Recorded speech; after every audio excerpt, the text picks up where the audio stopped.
Bienvenidos una vez más a los seminarios de la Academia de Ciencias Agrícolas.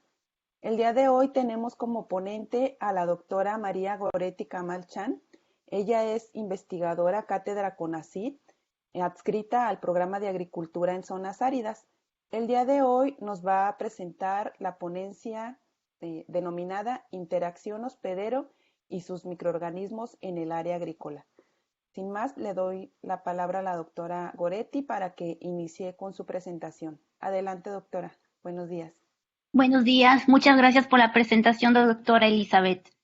Bienvenidos todos. Bueno, pues como ha comentado la doctora Elizabeth, este título tan breve, tan resumido, engloba cosas muy complejas, ¿sí? Y vamos a tratar de tomar subtemas relacionados con este tema tan complicado.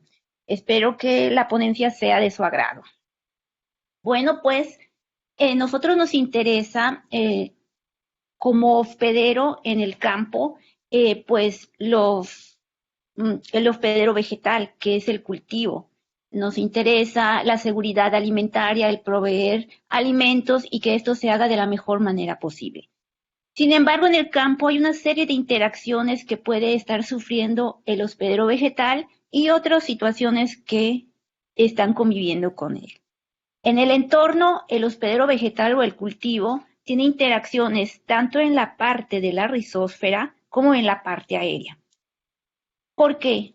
Porque en la parte de la rizósfera, la estructura de la raíz secreta componentes conocidos como exudados, que son nutrientes. Es una estrategia que la planta utiliza para poder conjuntar una serie de microorganismos.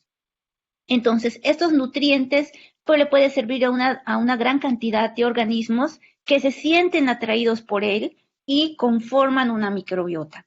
Dentro de esta microbiota puede existir microorganismos que tienen características que le dan muchos efectos benéficos al hospedero vegetal. Estos pueden ser de tipo bacteriano, pueden ser de tipo fúngico, también es conocido como hongos arbusculares, o algún otro tipo de hongos como en el caso de tricoderma. Por otro lado, no solo los microorganismos benéficos se ven atraídos por estos exudados, también microorganismos de tipo patogénico están interesados en obtener estos nutrientes. Y entonces presentamos en este lado como la parte negativa, que son microorganismos que desean obtener beneficios de los hospederos sin proporcionarles ningún otro efecto positivo. Por otro lado, en la parte aérea, los órganos de hojas también fluye a través de él en savia como el xilema y el floema, que son fuente de alimento para otro tipo de microorganismos como agentes patogénicos, también de tipo fúngico, pueden ser virales o bacterianos. Y entra un elemento más a esta compleja interacción que sufre el hospedero vegetal, la presencia de los insectos. Que los insectos a través de su estilete pueden obtener nutrientes de la planta, pueden alimentarse tanto de xilema como de floema y a través de este mecanismo transmitir bacterias, virus patogénicos que enferman a la planta.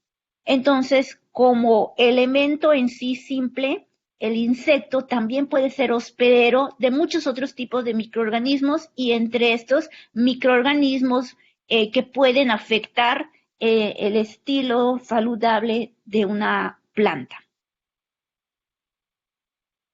Debido a todo lo complejo de esta red de interacciones que pueden existir, pues lo vamos a subdividir en varios subtemas y hablar de una forma general de cada uno de ellos. Primero, pues, ya les he presentado la serie de interacciones que pueden suceder. Pero el hospedero vegetal, a pesar de que es sésil, no tiene una movilidad para poder defenderse en contra de todos estos microorganismos, nosotros si nos pica un mosquito tendemos a golpearnos para espantar a este microorganismo y en el caso de las plantas eso no puede suceder. Por lo tanto, tiene estructuras que le permiten defenderse en contra de estos microorganismos. Pueden ser estructuras físicas como es la cantidad de cera en su pared celular, o puede ser a través de moléculas que sirven como receptores para identificar a estos microorganismos y activar una señalización rápida que permita a la planta establecer mecanismos de defensa a través de la síntesis de proteínas que tienen cierta acción para detener al microorganismo.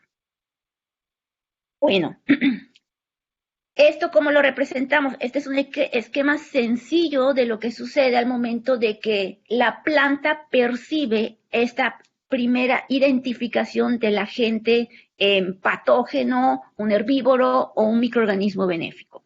Dependiendo del tipo de microorganismo, es la respuesta que va a tener la planta. Pero ¿cómo la planta puede discernir entre responder contra un agente patógeno o contra un agente benéfico? Pues esto, una vez que se identifique, pues hay hormonas de tipo vegetal, como las fitohormonas, que regulan este tipo de respuestas y activan mecanismos y proteínas, factores transcripcionales y genes relacionados con ellos para establecer la defensa. Por ejemplo, aquí les presento 3 tipos de interacciones diferentes. En el primero estamos ejemplificando una interacción con un microorganismo de tipo patogénico. Entonces, el patógeno es reconocido a través de unas proteínas receptoras, ya sea a través de la identificación de moléculas que conforman su estructura o a través de algo más específico que es la interacción de una proteína del patógeno contra una proteína de la planta, que es el caso de la proteína de la interacción gen a gen de un gen ABR del patógeno contra un gen R de la planta. Entonces, esta interacción lo que hace es activar moléculas señales de regulación, como las fitohormonas. En este caso está regulada por el ácido salicílico, una de las más estudiadas y de las que ya se tiene elucidado muchas de las características que tiene este tipo de respuestas. Aquí representan a una de las proteínas sumamente importantes en esta respuesta de defensa, la proteína NPR1, considerado un máster regulador de estas respuestas.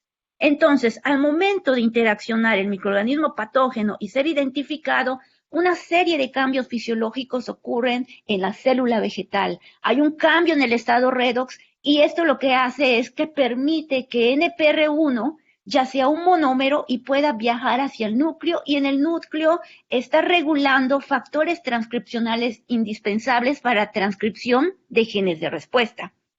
Pero esto no queda solo en el sitio que tiene interacción directa con el agente patógeno, sino que también hay una translocación de estas señales para poder activar la respuesta en tejido no dañado, en tejido sistémico.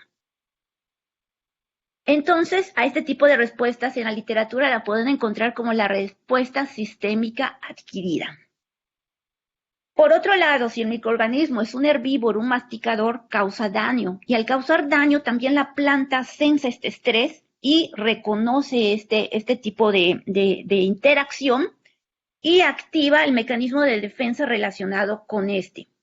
Aquí la hormona, la fitohormona que regula esta respuesta es el ácido jasmónico, y al igual que la respuesta sistémica adquirida, hay muchos elementos necesarios para que haya un cambio fisiológico importante en la célula y se active todas las vías de señalización para poder contrarrestar al microorganismo. Y en el caso de los microorganismos benéficos, que muchas de sus estructuras son similares a los patogénicos, pero que se tiene todavía un debate de cómo los efectores de los microorganismos benéficos no encienden una respuesta de defensa que pueda contrarrestar su desarrollo, sino al contrario, permitir la interacción.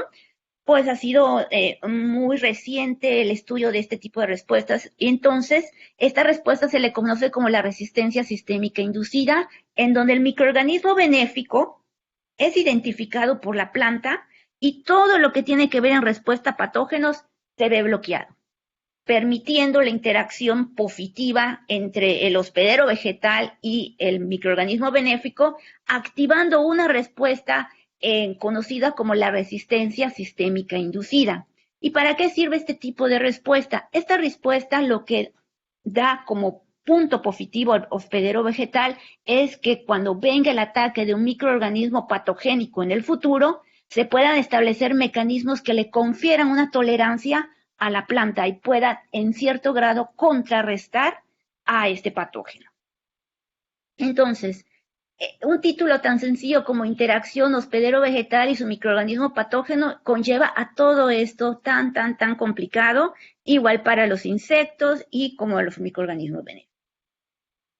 En esta parte, centrándonos un poco en lo que es la interacción del microorganismo patogénico con el hospedero vegetal, pues, ¿cómo se puede ver en el campo? Ustedes pueden ir en hectáreas de cultivo, que es un gran problema justamente este tipo de interacciones, porque de repente tú ves áreas afectadas, ves una reducción en cuanto al desarrollo de la planta, hay aborto en flores en algunas ocasiones, o los frutos son dañados y ya no son comerciales, ya no pueden ser consumidos. ¿Sí? Entonces, estos son síntomas que se pueden observar en el campo de una interacción con un microorganismo patogénico. Y para identificar qué tipo de microorganismo es, pues hay áreas especializadas en que pueden mirar y observar los síntomas y determinar de qué origen es.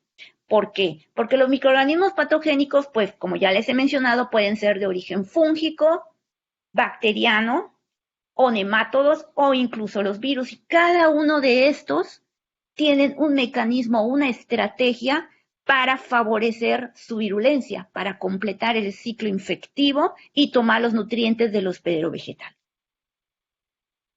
Cada uno de ellos tiene estructuras que se han formado para justamente tener éxito en la invasión del tejido vegetal.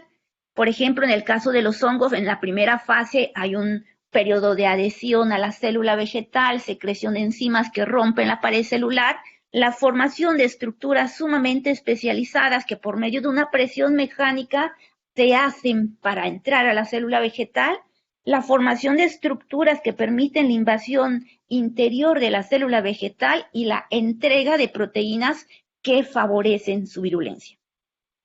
Por otro lado, los microorganismos de bacterias, los microorganismos bacterianos, tienen otro tipo de mecanismos de invasión, utilizan un sistema conocido como el sistema de secreción tipo 3 para entregar a estas proteínas de virulencia.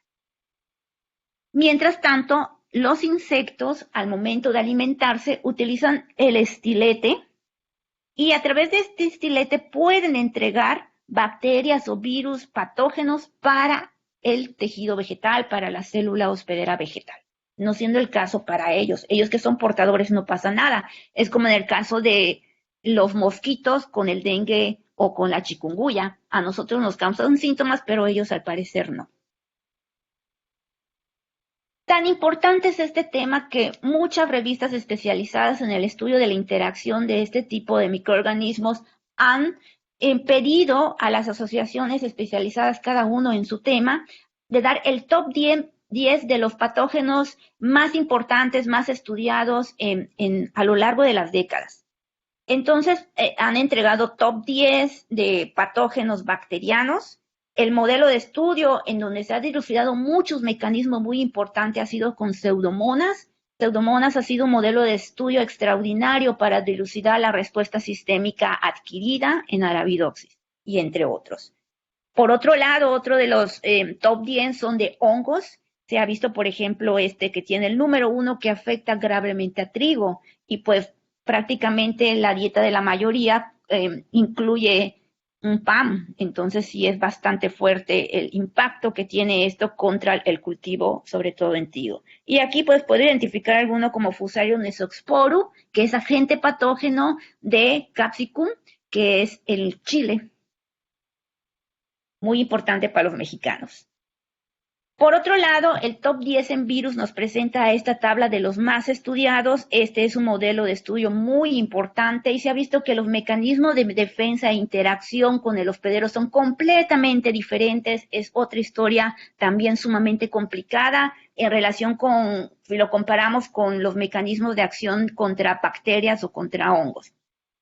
Y uno de los, por último, les puedo presentar el top 10 de los omicetos más estudiados. Los omicetos son muy similares en la forma morfológica a los hongos, sin embargo, genéticamente son más parecidos a unas algas verdes, ¿no? Entonces, estos microorganismos patógenos también han sido de mucho estudio muy importante. Por ejemplo, el número 1 es Phytophthora infestans, cuyo hospedero vegetal ha sido la papa, en que se ha visto gravemente afectado por este microorganismo patogénico y que, bueno, tiene una larga historia años atrás. Y pues aquí puedo identificar a este que es Phytophthora capsicii, que se los apunto porque a lo largo de la plática vamos a platicar a detalle de él. Bueno, aparte de esto, en este tipo de interacciones, pues ya les he dicho que se establecen mecanismos de defensa para poder contrarrestar al microorganismo patogénico. Entonces, dependiendo de que si se tiene éxito de contrarrestar al microorganismo patógeno o no, pues es el tipo de interacción. Entonces, se habla de una interacción de tipo incompatible cuando los mecanismos de defensa son suficientemente fuertes para contrarrestar al patógeno y la planta no se enferma. Por otro lado, si estos mecanismos, a pesar de ser activados, tienen un nivel basal, no fuerte, no potente, no en el tiempo adecuado para contrarrestar el patógeno y se puede infectar con éxito, entonces la interacción es de tipo compatible, produciéndose la enfermedad en el hospedero vegetal. Y no siendo complicado con solo todos estos factores, se adiciona un factor más. Entre los microorganismos patógenos hay diferentes estrategias de invasión. Podemos encontrar microorganismos de tipo biotrófico, que son aquellos microorganismos que requieren de célula viva para obtener sus nutrientes y completar su ciclo de virulencia. Entonces, ellos secretan proteínas que favorecen ese estado en la célula vegetal y poder continuar con su ciclo infectivo. Por otro lado, tenemos también algunos microorganismos que su estrategia es ser necrotrófico, entonces ellos requieren de tejido muerto y las proteínas efectoras, que son las que promueven la virulencia, activan estos mecanismos para que la planta active la muerte celular y pueda obtener estos beneficios de los nutrientes. Por otro lado, tenemos una tercera estrategia a los microorganismos patogénicos de tipo hemibiotrófico. Estos son un poco más complejos porque en la primera fase del ciclo infectivo requiere de una fase biotrófica y en determinado tiempo cambia a fase necrotrófica. Entonces tiene dos cargas diferentes de proteínas efectoras, una al principio para promover que sea biotrófica, que no se muera, y el otro es justamente para que el tejido empiece a morir. Como ya les dije, la planta no se puede defender, no puede moverse, es sésil, pero tiene un fino mecanismo para poder contrarrestar al microorganismo patogénico, ¿sí?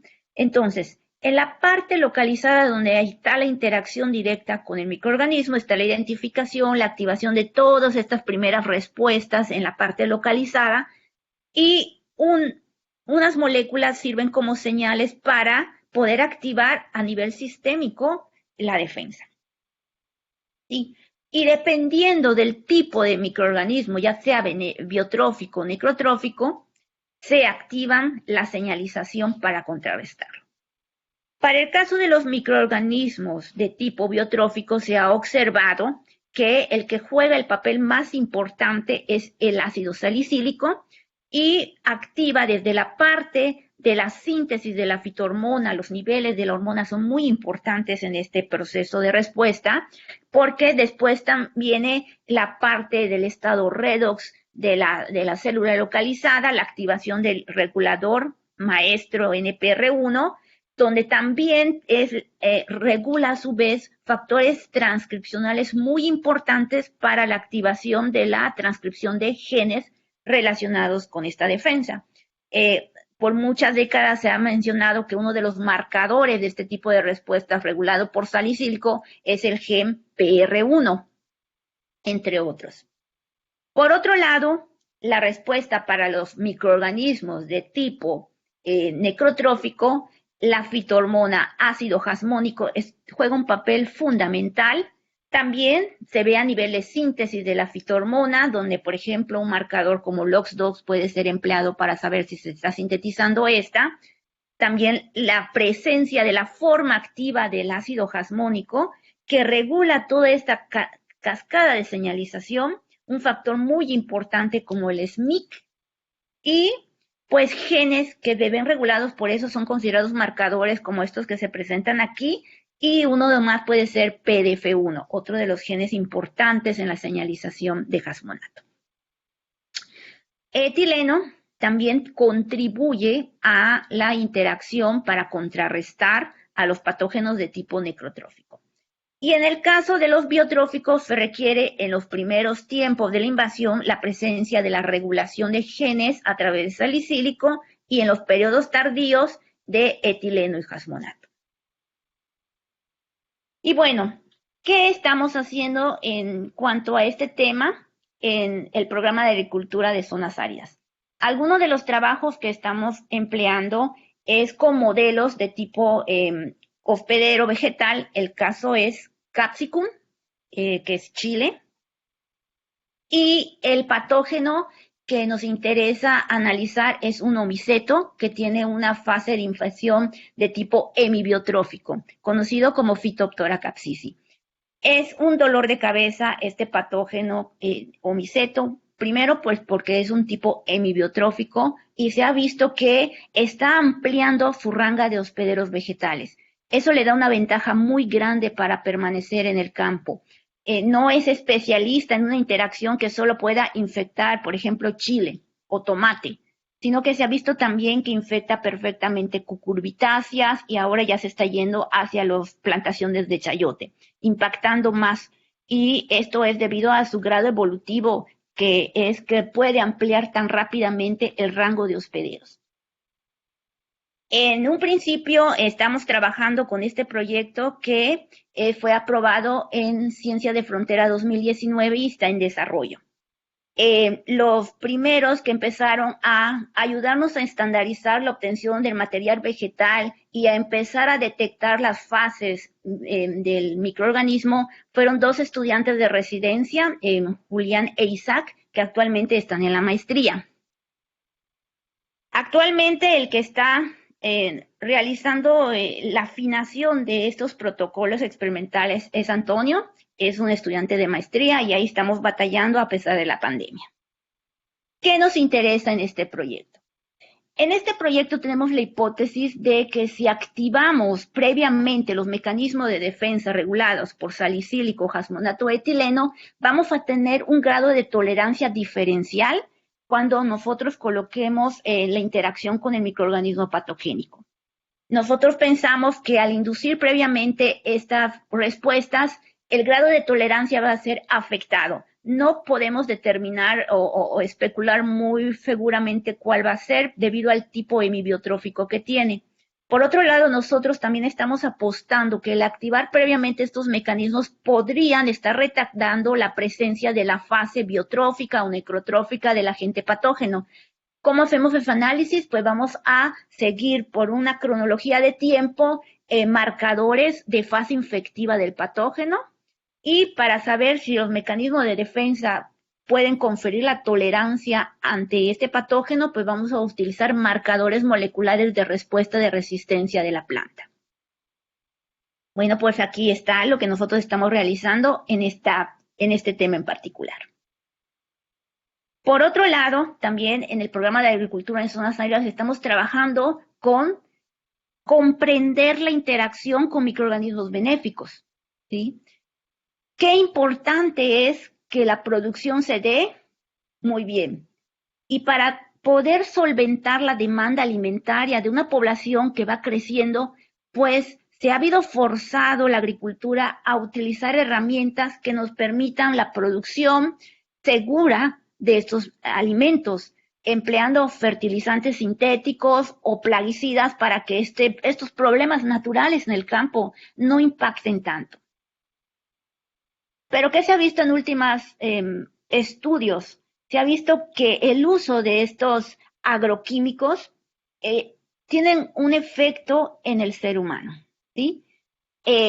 Se ha visto que pueden, pues, uno pues es una enfermedad como el cáncer y otro es también cómo está afectando suelo, cómo está afectando la calidad del fruto y cómo está afectando la microbiota humana. En suelo, estos agroquímicos tienen un impacto en la diversidad de los microorganismos presentes de forma natural en el suelo. En cuanto a la producción de frutos, podemos ver un fruto muy bonito, brillante, gigante, pero se está hipotetizando que estos frutos no nos están dando los nutrientes que nos daría un fruto producido de una forma más orgánica, como por ejemplo la cantidad de magnesio disponible en algunos frutos, que a nosotros nos interesa obtener magnesio por todos los beneficios fisiológicos que nos da. En cuanto a microbiota, pues también se ha visto que si tienes residuo de fungicida pueden estarte afectando. No vamos a entrar muy en detalles del tema porque no soy especialista. Pero en esta revisión me fascinó la comparativa que hacían entre qué está sucediendo en la microbiota humana y lo comparan con la microbiota de los cultivos en campo. Aquí presentamos una microbiota que tiene pues de un individuo no muy saludable, y lo comparan con un individuo que tiene una salud, pues, buena. ¿Qué es lo que hace a un individuo saludable o no? Pues han visto que una microbiota saludable o enferma depende mucho de la alimentación. La frase, dime lo que comes y te diré qué eres, aquí aplica, ¿sí? Entonces aquí te presentan un individuo que tiene una alimentación a base de comida rápida, ¿sí? Muy bajo en nutrientes, no le da los cofactores adecuados, por ejemplo, que se automedica, que toma antibióticos de amplio espectro, unos desinflamantes en el organismo. Entonces, todo esto afecta a su microbiota intestinal. Y pues ya sabemos que la microbiota intestinal es muy importante para la absorción adecuada de los alimentos, de los nutrientes que están en el alimento. Y en el caso de la microbiota saludable, pues vemos a un individuo que tiene un estilo de alimentación a base de vegetales, de proteína vegetal, entre otros. Comparándolo en el qué sucede en un hospedero vegetal, ¿qué sucede? Si en el hospedero vegetal se está usando agroquímicos como fertilizantes y plaguicidas, pues la microbiota en el suelo la diversidad se ve afectada. Si utilizamos componentes orgánicos, biocontroles, que ahorita vamos a mencionar qué es un biocontrol, entonces la microbiota nativa del suelo no es impactada y puede que tenga muchos beneficios a favor del hospedero vegetal. ¿Y por qué les digo esto?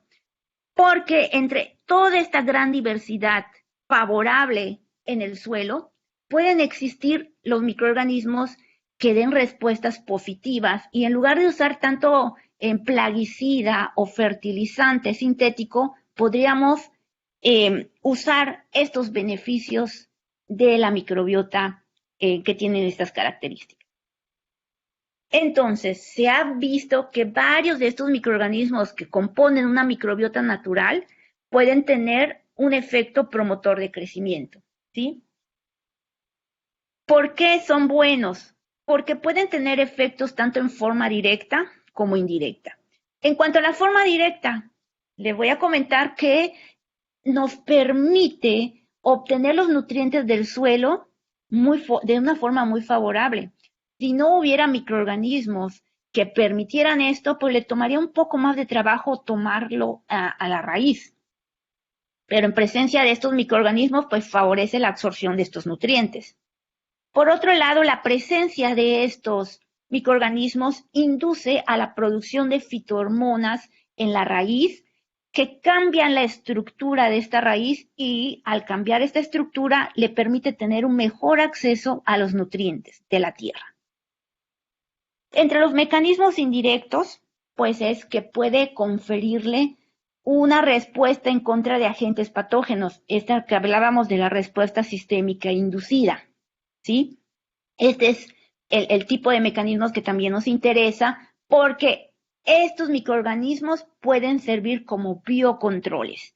Si nosotros mezclamos en la tierra estos microorganismos, nos pueden casi funcionar como un fertilizante al permitir la disponibilidad de los nutrientes de la tierra. Y dos, nos puede servir como un plaguicida, porque puede servir como un elemento biocontrol que active de forma natural los mecanismos de defensa de la planta y poder tolerar todos estos impactos negativos. ¿Y por qué digo todos estos impactos negativos? Porque en últimas décadas se ha visto que no solo confieren tolerancia contra agentes patógenos a través de la respuesta sistémica inducida, regulada por las fitohormonas jamonato y etileno, y a través de mecanismos directos contra el patógeno, por ejemplo, el mecanismo antagónico, sino que también se les ha atribuido que confieren resistencia a estrés de tipo abiótico. ¿Qué es un estrés de tipo abiótico? Es pues un daño a la salinidad o un daño a la sequía.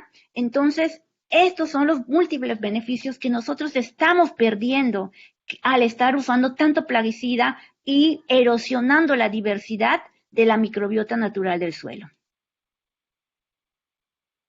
¿Cómo se pueden ver estos efectos positivos? Pues aquí les pongo por unos ejemplos en donde se compara pues una planta sin ningún tipo de microorganismo benéfico, y aquí le presentan dos tipos de microorganismos benéficos, uno simple y uno compuesto, en donde se ve el efecto en la modificación de la estructura de la raíz, en cierto punto siendo benéfico para la obtención de nutrientes. En esta parte les presento un ejemplo de cómo algunos microorganismos benéficos, como por ejemplo el hongo tricoderma, tienen un efecto en la promoción de crecimiento, no solo de un tipo de hospedero vegetal, sino de varios tipos. Por ejemplo, aquí presentan tomate, chile, entre otros, y siempre se está viendo lo que es la estructura de la raíz y una mayor área foliar. Eso es muy importante porque al compararlo con el control, que sería el fertilizado, tiene un efecto muy similar. Y si podemos evitar un fertilizante sintético por los beneficios de un microorganismo natural, pues es mucho mejor. Entre los efectos indirectos, ¿cómo se puede ver? Pues los estudios dirigidos para ver este efecto es a través de utilizar una inoculación con este microorganismo biocontrol previo a una infección y poder ver qué tanto se reduce la presencia de los síntomas en la planta. Aquí tenemos una planta no inoculada o con el agente biocontrol, y aquí es la que estaba previamente inoculada. ¿Qué es lo que nosotros observamos? Observamos que hay una reducción en el daño, en la lesión, en la presencia de los síntomas en aquellos previamente tratados. Y así es como nosotros estudiamos la respuesta en contra de agentes patógenos.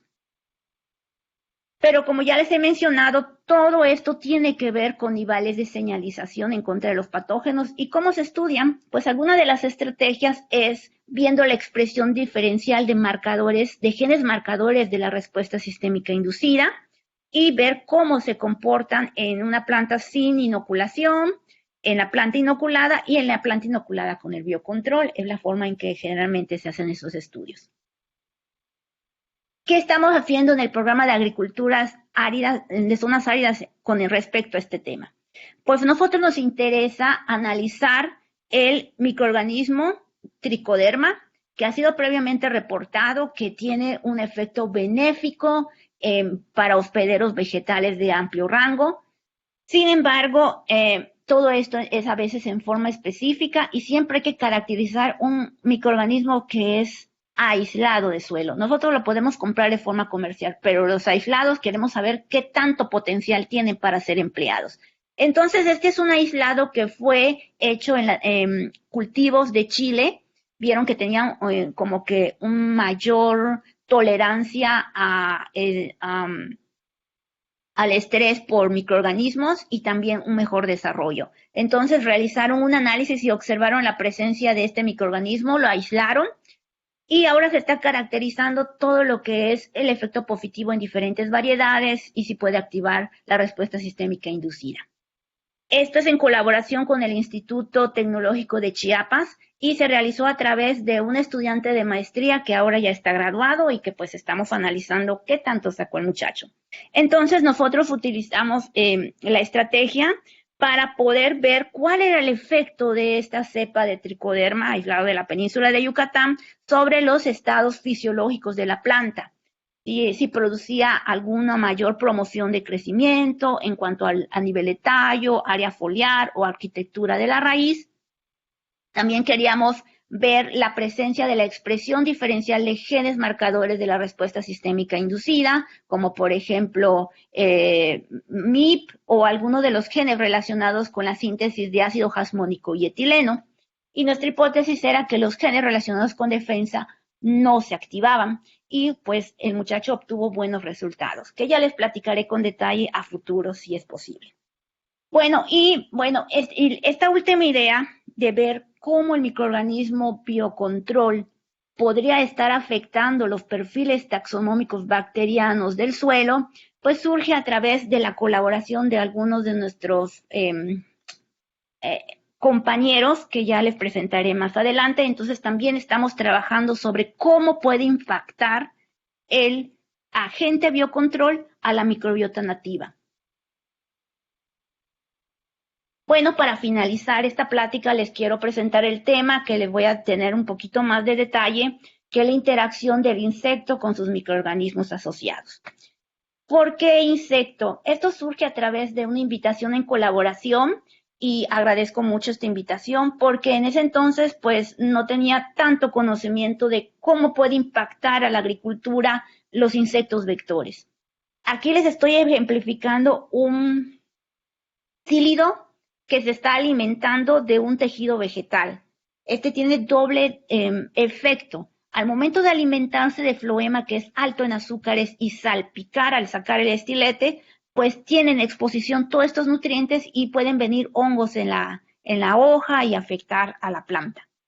Pero otro de los efectos negativos que tiene el alimentarse de este insecto es que es un vector. ¿Qué es un insecto vector? Es aquel que transporta un microorganismo que puede ser patogénico para el hospedero vegetal.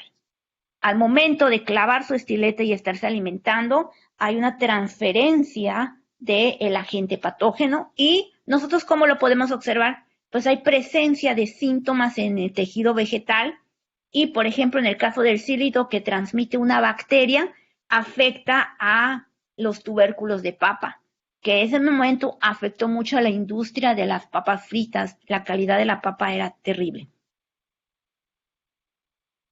Nosotros estamos interesados en este grupo de insectos. Sobre todo, aquí les voy a presentar los resultados obtenidos de la mosquita blanca o Bemisia tabaci, y del cílido Bactericella cocarelli. Y bueno, al igual que la interacción para patógenos o benéficos, también la planta puede responder de forma específica para el tipo de microorganismos. Es una serie de mecanismos sumamente complejos, regulada por jasmonato y también una serie de componentes volátiles que tienen que ver tanto para beneficio del insecto como para la planta. Es todo un campo de batalla también en este tema. Pero nosotros estamos interesados en saber cuáles son los microorganismos que están utilizando este insecto como hospedero. Se habla de que el hospedero insecto puede tener una microbiota dentro de su microorganismo per se, pero que al momento de alimentarse puede obtener nuevos microorganismos. ¿Sí? Entonces, esta forma de poder conjuntar su microbiota puede ser a través de una transmisión vertical. ¿Cuándo se está hablando de una transmisión vertical? Pues es cuando es hereditario. Pasan de los padres a los huevecillos y este lo conserva hasta su fase adulta. Por otro lado, los miembros de la microbiota que se adquieren por una transmisión horizontal es a través de la alimentación, pueden adquirir estos microorganismos. En este caso se está representando que este insecto se está alimentando de esta célula vegetal que está infectada con alguna bacteria en sí. Y al momento de alimentarse adquiere la bacteria y se multiplica dentro de ciertos órganos especializados del insecto. Entonces se ha visto que dentro de esta microbiota el insecto puede tener una simbiosis con estos microorganismos y puede ser una simbiosis obligada. Cuando se dice de obligada es que requiere de esto para completar su alimentación, su nutrición. Al tener una dieta muy restringida, como por ejemplo alimentarse de la savia, del floema de la planta, pues esta es alta en carbohidratos, pero carece de muchos otros nutrientes que en este caso los microorganismos obligados le pueden proporcionar al insecto. Por otro lado, la simbiosis con microorganismos de tipo facultativos no están relacionados tanto con la nutrición, sino con conferirle efectos positivos como mayor plasticidad, en tener una mayor resistencia a temperaturas altas o poder contrarrestar el mecanismo de defensa de la planta para poder alimentarse. ¿Sí? Y bueno, pues también al tener un agente patógeno, pues puede ser un insecto vector de estos agentes patógenos para la planta. ¿Qué estamos trabajando en el programa? Pues estamos trabajando con dos tipos de insecto como modelo. Como le mencionaba, la mosquita blanca Bemisia tabaci y el cílido Bactericella cocarelli. Este trabajo inició con 2 estudiantes de residencia profesional que ya tienen su vida hecha bajo este título. ¿Y qué fue lo que hicieron? Pues gracias al trabajo de estos muchachos nosotros tenemos 2 publicaciones, uno en el 2019 y uno en el 2020, ¿sí? Y pues les voy a platicar un poco de lo que trató en conjunto estos trabajos. ¿Sí? Bueno, primero que nada nosotros nos dimos a la tarea de hacer una recolección en diferentes puntos del estado, ¿sí? Diferentes puntos del estado de Baja California Sur, nos dimos a la tarea de colectar los insectos y que se estaban alimentando en el momento de alimentación, ya sea de cucurbitáceas o de solanáceas. También observamos las prácticas agrícolas que se tenían en cada uno de los campos porque nosotros sabíamos que habían estudios en donde el empleo de antibióticos estaba impactando la diversidad bacteriana de la microbiota intestinal de algunos insectos. Entonces, bajo esa primicia, nosotros éramos muy cautelosos al momento de ver cuáles eran las prácticas agrícolas de donde estamos colectando los insectos. Identificamos los insectos que sean en estadio adulto y una de las problemáticas de tener que trabajar con este insecto es que a nivel de fase adulta es muy complicado identificarlo. ¿Por qué digo esto? Pero si son mosquitas y todas se parecen, sí, pero genéticamente son diferentes. Y al ser diferentes genéticamente también tienen características que los hacen diferente. Entonces, a nivel genético se tiene clasificado a esta plaga en 3 grupos. El de Nuevo Mundo, el conocido como MET y el MIAN-1. El de Nuevo Mundo es nativo de América y los otros vienen del Viejo Mundo, los otros 2. Entonces, en la fase adulta nosotros no podemos decir si es de Nuevo Mundo o es MIAN o MET. Entonces, lo que tuvimos que hacer es clasificarlo como insectos adultos, extraer la muestra de ADN genómico y antes de eso nosotros realizamos una detección de la presencia de begomovirus en estos insectos. Como lo hicimos con oligos específicos que detectan la presencia de estos virus dentro del insecto, porque él es vector de agente patógeno de tipo viral. Lo que nosotros observamos fue que fue posible detectar la presencia de begomovirus, pero solo cuando los insectos estaban alimentando de plantas que presentaban síntomas de begomovirus sumamente marcados. Cuando nosotros colectamos cultivos que no tenían la presencia marcada de begomovirus, no pudimos detectar la presencia del virus en el insecto. Es una técnica un poco complicada porque depende mucho de la cantidad de virus presente en el insecto.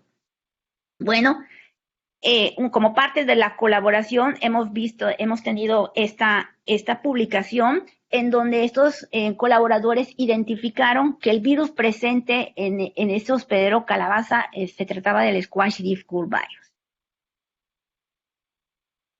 Una vez que detectamos el begomovirus en el insecto y extrajimos las muestras de ADN, pues nos dimos a la tarea de identificarlos a nivel genético. Para ello utilizamos unos marcadores específicos conocidos como los marcadores del gen de la citocromo oxidasa 1, que es conocido para la clasificación del código de barras o el beta-barcoding. Nosotros mandamos a secuenciar y hacemos un análisis filogenético. ¿Qué observamos? Observamos que la secuencia de los diferentes puntos de colecta de Baja California Sur entraron en un solo clado al hacer el análisis. Hicimos la comparativa con secuencias previamente reportadas en la base de datos y resultó que todas las muestras son del grupo genético MIAN1. Vemos una clara separación con respecto a los del Nuevo Mundo y con los de MET. Para corroborar esto, nosotros hicimos un análisis del porcentaje de divergencia para ver si realmente era esto y en qué se basa esto. Si hacemos la comparativa entre nuestras secuencias obtenidas con secuencias de referencia y obtenemos un valor menor a 4, entonces no cabe duda que se trata del mismo grupo. Pero si al hacer la comparación del grupo problema con la referencia de otro tipo, si el valor es mayor de 4, entonces no eres parte de mi grupo. Es más o menos la técnica en general. ¿Qué observamos? Pues que esto confirmó los resultados obtenidos de la filogenia, que nuestro grupo genético de mosca blanca es del MIAN1. Esto sí es importante porque en reportes previos, por algunos de nuestros colaboradores, habían dicho la presencia de moscas blancas del Nuevo Mundo, y eso era muy bueno. Pero surgió la hipótesis de que estas poblaciones de mosquita estaban siendo retiradas de la zona de cultivo por las moscas invasoras. Entonces ahora prácticamente encontrar poblaciones de moscas nativas, al parecer, ya es muy complicado. Entonces, por lo menos en nuestra zona de muestreo, no pudimos encontrar ningún grupo genético de Nuevo Mundo. Una vez que ya identificamos que nuestra población se trataba del mismo grupo genético MIAN1, nos dimos a la tarea de mandar a secuenciar la región B3 del gen de la 16S ribosomal para poder analizar los perfiles taxonómicos bacterianos de este insecto. Obtuvimos muy buenas lecturas y analizamos nuestra alfa diversidad. En nuestra alfa diversidad, los valores nos dan lo que nosotros esperábamos. En el valor de Simpson observamos valores de 0.98 a 0.94. Esto nos está indicando que la muestra es altamente homogénea. Al ser un sistema cerrado, esperábamos que esto sucediera. Por otro lado, el índice de Shannon nos está dando valores de 2.4 a 2.3. Y esto lo que nos está indicando es que la diversidad de bacterias presentes en el insecto es muy poca. Y pues eso es lo que esperamos, porque tienen que tener la capacidad de poder sobrevivir dentro del insecto para formar parte de su microbiota bacteriana. Cuando hicimos los análisis de perfiles taxonómicos, nosotros observamos que la fila más representada dentro del insecto consistía en las protobacterias. Y esto es muy similar a los reportes previos. Cuando quisimos hacer el análisis de betadiversidad, obtuvimos dos grupos. Nuestra población se separó en dos grupos. Y el mayor efecto de esta separación, nosotros observamos que eran las prácticas agrícolas. Y nosotros colectábamos de unos que trataban de tener un cultivo de tipo orgánico y uno que tenía un poco más de aplicación de agroquímicos.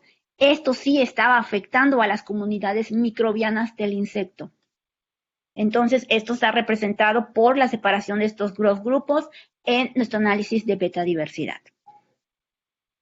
Por otro lado, nosotros también quisimos ver si las bacterias que son simbionte obligado o simbionte facultativo del insecto estaban siendo afectados si lo colectábamos de un cultivo de calabaza o de un cultivo de solanáceas, y lo que observamos es que no hubo diferencia en la abundancia relativa de los simbiontes, ni el obligado ni en el facultativo. Entonces, en cuanto a la dieta, no hubo ese efecto en la abundancia relativa. Para complementar este estudio, nosotros nos dimos a la tarea de amplificar por PCR una secuencia de cada uno de los simbiontes y hacer un análisis filogenético y ver si caían dentro del clado de los ya previamente reportados. Nuestros resultados fue que sí, candidatos por tierra se agrupa perfectamente con candidatos por tierra previamente reportados en el NCB, al igual que Rickettsia y Hamiltonella. Con eso concluimos este análisis. ¿Qué obtuvimos al final? Bueno, pues que en nuestro caso, la localidad o la área geográfica y la forma o la dieta no estaban afectando los perfiles taxonómicos y que lo que tenía mayor impacto era el tipo de prácticas agrícolas. Nosotros obtuvimos que el mayor perfil filum representado en la microbiota fue de las alfa-protobacterias, y dentro de estas pues se encuentran principalmente los simbiontes obligados y facultativos, Rickettsia, Porteria y Hamiltonella. Y que no importa el hábito alimenticio a nivel natural, de qué se está alimentando, no estaba obligando a tener un impacto en la abundancia relativa de los microorganismos. Sin embargo, esto es un poco de poder estudiarlo más de forma controlada, donde se tenga un cultivo de insectos desde estadio huevo y controlar su alimentación para poder ser contundentes con esta observación. Ya de forma un poco más rápida vamos a hablar sobre el sílido. El sílido, al igual que la bosca blanca, transmite esta vez un agente patógeno bacteriano, afecta papa y también tiene diferentes genotipos. Y esto le da características específicas. Entonces, para ello, al igual que mosca blanca, nos dimos a la tarea de colectar de diferentes estados de México poblaciones de sílido e identificarlos. Igual con el marcador citocromo oxidasa 1, que observamos que los sílidos de la República Mexicana son conocidos como los sílidos de haplotipo central. También, al hacer la secuenciación de la región B3 del 16S, nosotros obtuvimos resultados muy similares que mosca blanca, altamente homogéneos y muy poco diversos. Interesantemente, nosotros vimos que había unas muestras que se agrupaban con la presencia de este microorganismo patógeno y otras que al no tener a este microorganismo patógeno, que en el caso es Candidato olivarobacter, tenían una agrupación, se separaban. Y lo corroboramos con nuestra beta diversidad. Observamos la separación también de 2 puntos y el factor clave en esta separación de nuestra población fue la presencia del agente patógeno bacteriano. Nosotros también observamos que los perfiles taxonómicos bacterianos eran afectados por ello. Y para corroborar la presencia de un microorganismo simbionte importante en la fertilidad de este microorganismo, en Wolbachia, nosotros nos dimos la tarea de amplificar un G marcador de este patógeno, de este microorganismo, y lo que observamos fue que para el haplotipo de México central, la cepa Wolbachia de tipo B era la presente.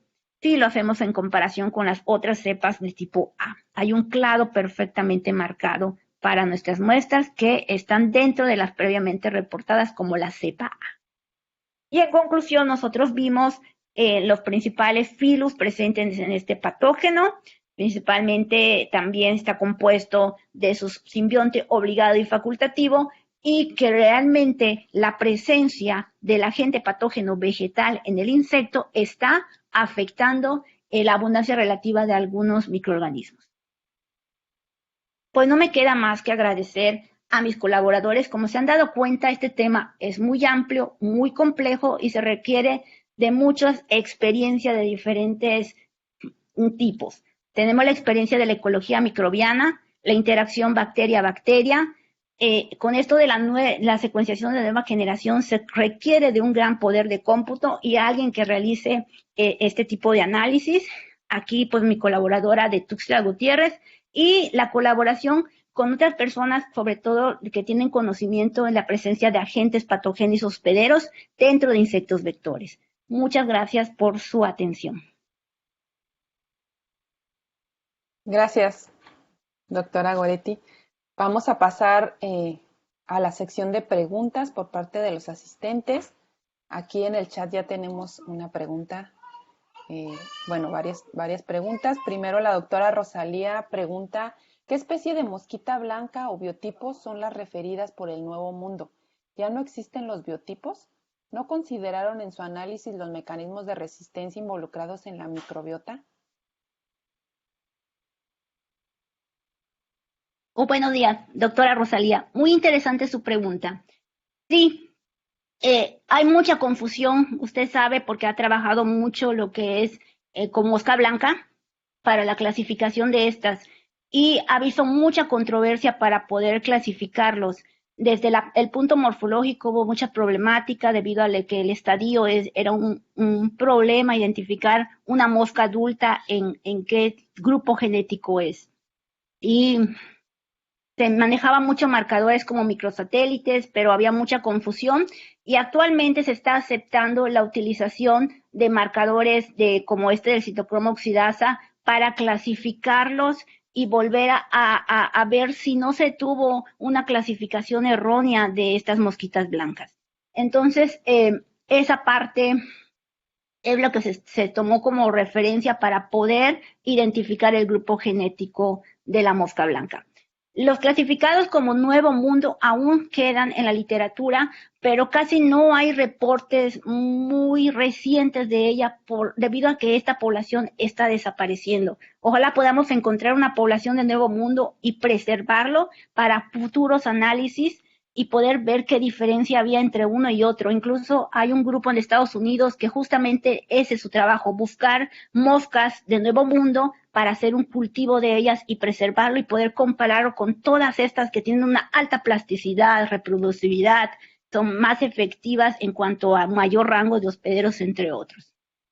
En cuanto a la resistencia de la microbiota de la mosca, no estuvimos muy relacionando el tema con esto. Nosotros queríamos caracterizar la presencia bacteriana en la mosca de una población natural aquí en Baja California Sur, pero hay análisis muy interesantes en donde se tienen cultivos de moscas, en donde justamente el análisis ve la resistencia de esta microbiota ante plaguicidas, ante antibióticos, pero eso tiene que ser sumamente controlado.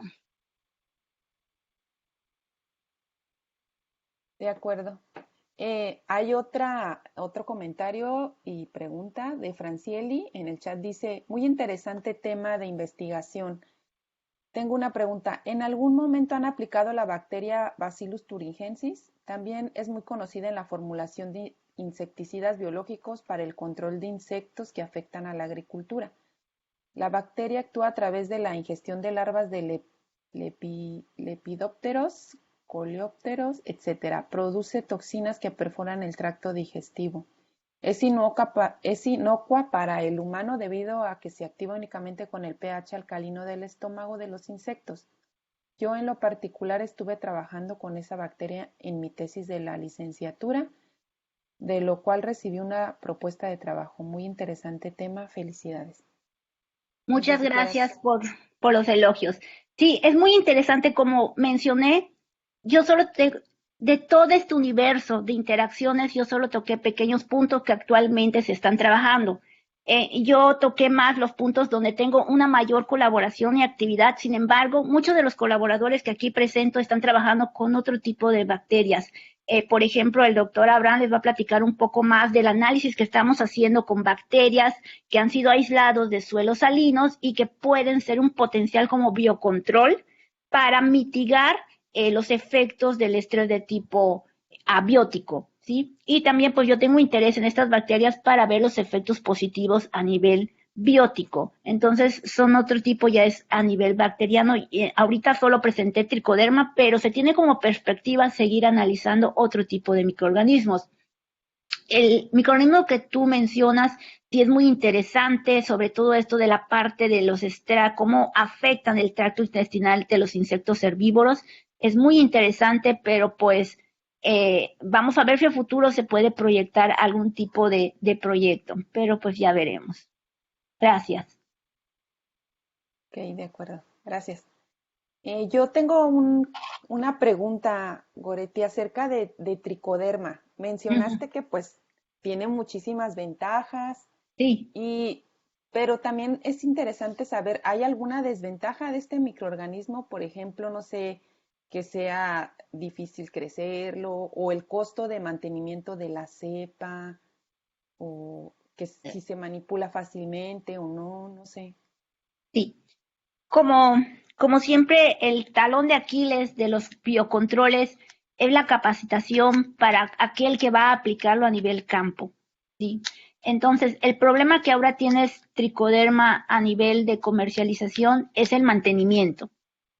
¿Sí? El mantener a la cepa activa es un poco complicada, además de que como microorganismo vivo requiere de factores de humedad, de temperatura, de tipo de suelo, entre otras cosas, que a futuro sí se plantea el analizar cómo se comportaría a nivel de campo una cepa de tricoderma que tiene tanto potencial. Ahorita lo primero, pues estamos caracterizando esta cepa aislada de una región natural, donde la humedad es muy pegante, créanme que sí. Las temperaturas también pueden ser un factor importante. En temporada de lluvias hay mucha lluvia por allí, entonces la humedad del suelo también tiene mucho que ver. Entonces, el primer punto aquí es ver si realmente esta cepa tiene la capacidad de activar todos estos mecanismos benéficos de tricoderma y ya después queremos ver cómo actuaría en diferentes regiones. Por ejemplo, ahorita pues se está viendo efectos positivos en la región de Yucatán y se está ahora analizando esta cepa, pero en Chiapas, donde las temperaturas en ciertos periodos del año son sumamente fríos. Entonces también intentamos ver si es funcional en todo estado. Sí, claro. ¿Alguien más tiene alguna pregunta, comentario para la doctora Goretti?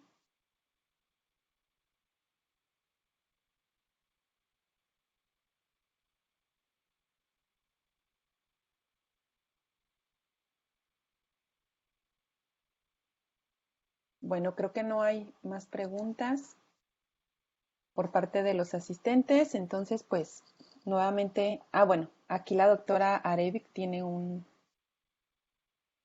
una pregunta, dice, ¿qué opinas sobre el posible transmisión de mosca blanca? ¿No te interesa analizar? Transmisión de mosca Perdí blanca. una palabra. Sí, Transmisión de citoplasmas, Gore. ok. Transmisión de citoplasmas. Bueno, doctora Arevic, sí es muy interesante el analizarlo, pero también es muy complicado, doctora Arevic. La detección de fitoplasmas, pues no me va a dejar mentir la doctora, es sumamente complicado detectar a nivel de PCR puntual. Y, por ejemplo, en los análisis que nosotros hicimos para mosquita blanca, en las poblaciones que nosotros colectamos, no detectamos la presencia de fitoplasmas. ¿Sí? Y fíjese que esta herramienta sí es muy buena porque en el caso de Sílido sí pudimos detectar la presencia de candidatos Livarobacter. Entonces hay que buscar como que la estrategia adecuada para poder verificar que realmente la mosca blanca puede vectorizar un fitoplasma.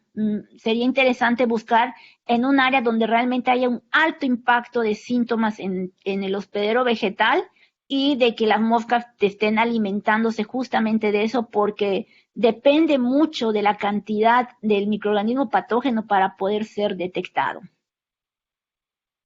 Pero sí es muy interesante, doctora Levi, y es un gran reto. Gore, yo te propongo analizar lo que colectamos en invernadero de tabaco, ¿ok?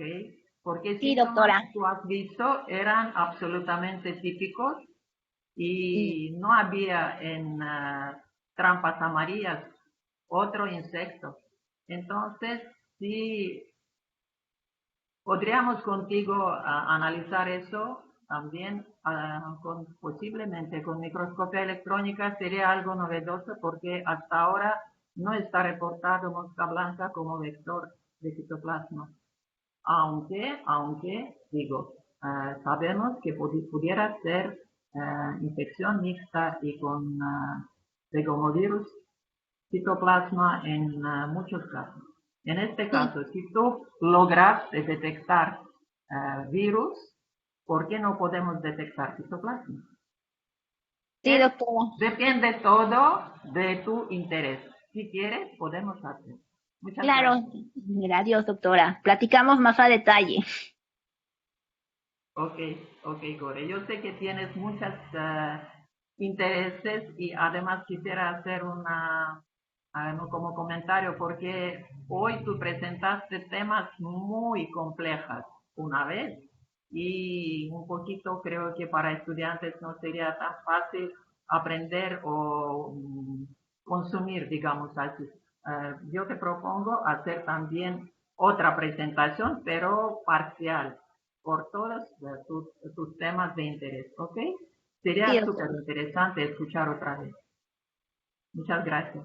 Gracias a Gracias. usted. Gracias, doctora Arevic.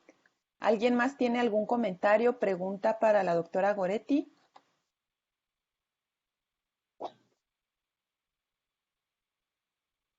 Bueno, si no es así, agradezco nuevamente a la doctora Goretti por su participación el día de hoy en los seminarios.